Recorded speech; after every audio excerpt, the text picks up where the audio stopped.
Police were unable to locate the missing children until 3 p.m. the next day. They didn't even know the exact location where they had set up camp the night before. It was the smell of rot in the air that ultimately led them to the tent, which the boys had pitched next to the creek. Seth leaned forward in his seat. He had his finger in front of him, reading the article aloud while he followed line by line with his finger. The blue light from his triple monitor setup glowed in his glaring eyes. All 3 youths were found with the crumpled and tattered remains of the tent collapsed on top of them. Their bodies had been beaten over and over with a blunt weapon, which authorities are yet to locate. It's speculated 3 14-year-old boys were already dead before the unknown assailant, still at large, started stabbing their bodies repeatedly through the fabric. I turned away from him before he could glance over and make eye contact. I sat on the edge of his bed, and then laid all the way down. I wondered when he had last washed his sheets. Over a month at least. It was only to be expected. No one around to impress when you've deliberately turned yourself into a social recluse. Of course, it had become my responsibility to address the issue. I suppose his mother had exhausted all the nagging techniques she could muster over the past couple weeks before she tried to give me a call. In fairness, I had known Seth since in middle school. He had always been one to experience his temporary bouts of timidness and introversion, but this was taking it to the next level. When you go nearly 4 weeks only traveling to and from work and stay locked in your room on the weekend, ignoring all text and phone calls, bailing on plans you've already made, there's a problem there. Something is lingering beneath the surface. It's terrifying, isn't it? Seth said. He narrowed his head closer to the screens. The more that I research it, the more I see what a high frequency of murders and disappearances this area has. We're more than 12 times the national average. Where did you get this figure, Seth? I've been super into these cases recently. Obsessed. Whatever you want to call it. It's just impossible to ignore once you lay it out in front of you. It's almost like they are neatly distributed among the surrounding townships throughout the county. Like they've been spread out just far enough so no one could piece it all together on first glance. I'm starting to think that I should be a detective or something. I'd be really good at this line of work. Either that or you're gonna end up as one of those unsolved mysteries yourself. I tried to say it as jokingly as I could, hoping I would get some kind of lighthearted response out of him. Of course, he gave me none. It was almost as if he didn't even hear me. All he could see was the murder article on his computer. I checked his bedside table. The digital alarm clock had just turned to 7, and that meant that we were starting to run out of time. We needed to head back to my place to start pre-drinking within the hour, so we could get a good buzz on before we met the other guys downtown. I grabbed a mini football and started throwing it up and down. "Do you remember the Gianni Falco case?" he asked. He started clicking through more articles, bringing different news reports onto his screens. "If I were to pour you a shot of whiskey right here and now, would you take it?" He scoffed at me and waved the back of his hand at me. "Do you remember the Falco case?" "No." "I don't understand how people just forget these things," he said and shook his head. "It wasn't even 18 months ago. Happened a little bit outside of town. He was walking his dog past tons of witnesses who confirmed they saw him. He goes over the Huntington Bridge and is never seen on the busy street from the other side." "So what, Seth?" "So what? The railings are like 6 feet high. You could only get over them if you tried." "So maybe he did try."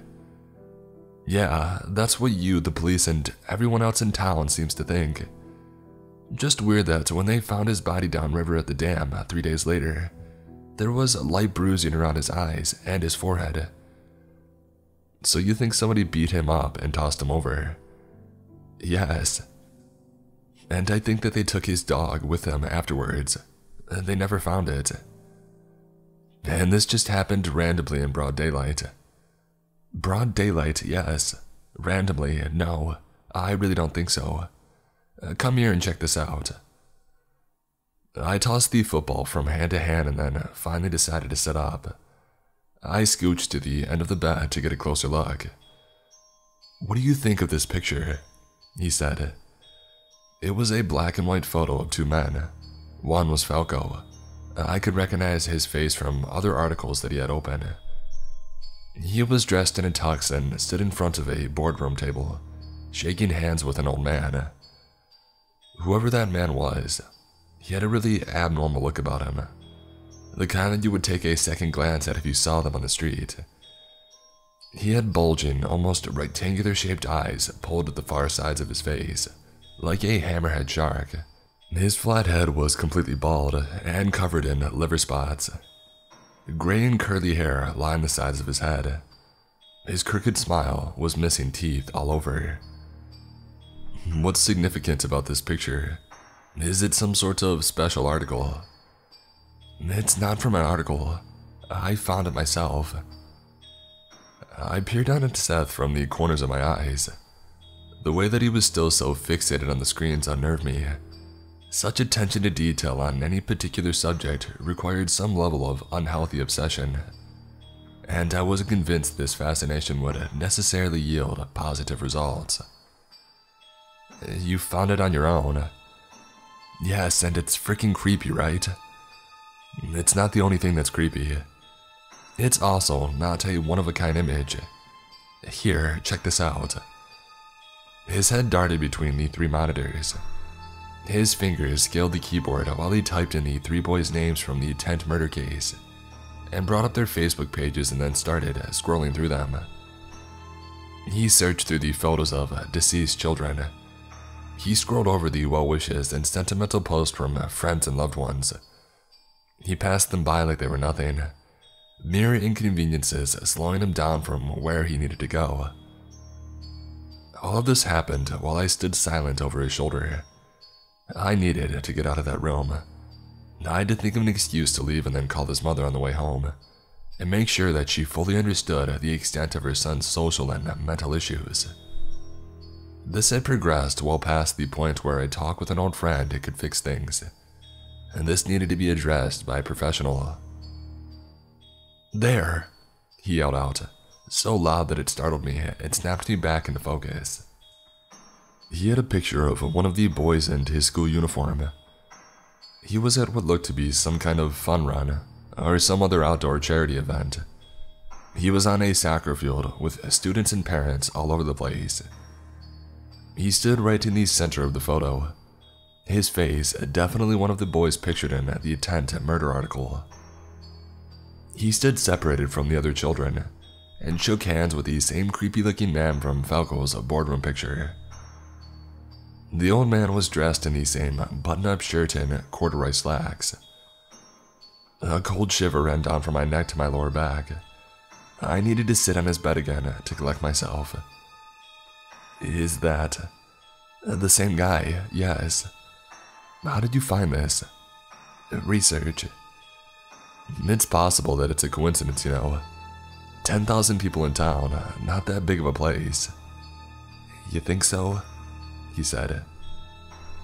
He started clicking wildly again, this time bringing up the articles of someone I did know. Yuri Malarkey. He had transferred to our school last year and was fitting in super well, until he had died in a car accident driving home from a party over Christmas break. "You're not going to show me what I think you're going to show me." He opened Yuri's Facebook page and scrolled through his photos, and sure enough, he had found it. He stood on the sideline in full gear during a football game at his old school.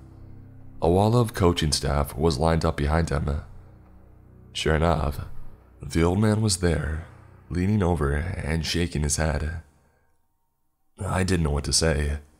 I was at a loss. The fact that we had even stumbled upon this was something that should have never happened. The fact that such a connection could even exist was so hard to fathom. Yet there it was. right in front of me. "Glass of water," he said quietly. There was a certain pride in his voice, like he was so proud of the fact that he had brought this to my attention. Yes." He expanded the 3 images individually to each monitor, and then he got up and left. It sounded like there was a skip in his step as he made his way down the hall and towards the kitchen. I stared hard at all 3 photos. My eyes could only stand one for so long. It was just so intimidating. Something about that man shaking the different murder victims' hands seemed so foreign, like he wasn't meant to actually be there. And then it struck me. There was something physically off about all 3 pictures. The man, he wasn't only dressed in the same clothing each time. The way that his body leaned and oriented itself to the victim, it was the mirror image of the same position. And then I noticed the blurred lines, pixels around his edges. It was so subtle, so carefully done that I likely wouldn't have been able to notice it unless I had been staring at all 3 pictures blown up on the monitors and laid out side by side. Those photos had been altered. That man felt off because he wasn't actually in any of those images. He had been superimposed there. What exactly had Seth done? Had he photoshopped the pictures himself and found a way to get them up on these dead people's Facebook pages? Had he tricked me somehow and the truth was he had them saved in his computer all along? Was this some sick and twisted joke to freak me out? What else could his motivation possibly be? It was no longer a priority to get him out for the night of drinking with the boys. The only thing that mattered to me in that moment was getting out of that house and putting as much distance between me and him as possible. I stormed out of his room just as he had returned with 2 glasses of water. I jogged over to the door and started putting on my shoes. "In a hurry," he said. "I was hoping that you would stick around and we could discuss, maybe dive deeper into some theories about this man. I gotta get back. Should I still come meet you guys at the bowl?" Sure. Actually, I don't know. I'll have to check with the guys if they're still thinking on going." I slammed the door and ran all the way home. I didn't care who saw me or how silly I looked. I needed to be away from Seth. I was ecstatic to not hear from Seth, and safely assumed that he had chosen to bail on us in the end that night. I wound up drinking myself into oblivion at the bar. I needed the escape. I wouldn't have felt comfortable enough to take an Uber back out to the suburbs by myself and sleep comfortably in my own bed without it if I hadn't been so wasted. I think I could have slept into 4 or 5 in the afternoon the next day if I hadn't been woken up by my mother shaking me. She was on the verge of tears, saying something terrible had happened and that the police were at the door and needed to speak to me right away. They would question me briefly there, and then eventually bring me down to the station to make sure they could get the most thorough and accurate series of events from the night before, while it was still fresh in my mind. When I had ran out from Seth's house the night before, it was apparently the last time anyone had seen him alive. He had inexplicably decided that instead of coming out for a night of drinking, he would rather go for a midnight swim in the quarry on the other side of town. This was despite the fact that he could hardly swim, and even decided not to mention anything to his parents or anyone else.